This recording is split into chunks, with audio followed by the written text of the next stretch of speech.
ඇත මිතුරේ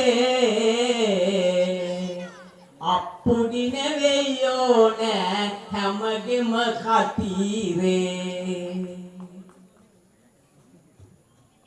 දයාබර මිත්‍රවරුනි,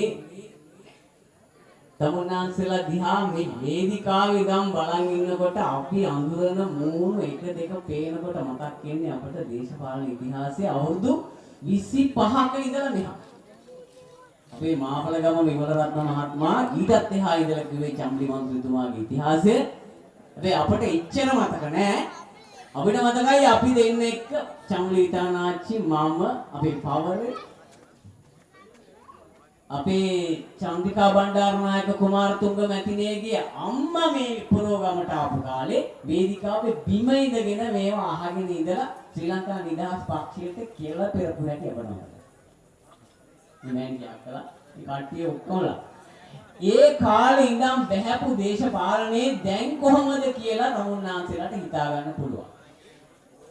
ඉදා මේ වගේ සන්තෝෂයෙන් දේශපාලනය කරන්න තිබුණේ නැහැ.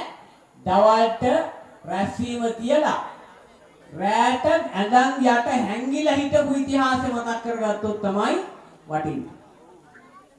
චම්ලි විතානාච්චි ජනතා විමුක්ති පෙරමුණෙන් අරන් ගිහිල්ලා අන්න අරහන්දිය මරලා එල්ලලා ඉන්නවයි කියලා ගම්මැද්දේ කොට්ටමට ආරංචි වුණාම පුෂ් බයිසිකලේ අපේ බයිසිකලයක්වත් තිබුණේ නැහැ එදා.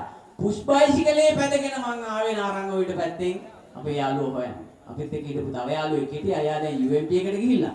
නැත්තම් එයා ගැනත් කියන්න ඕන.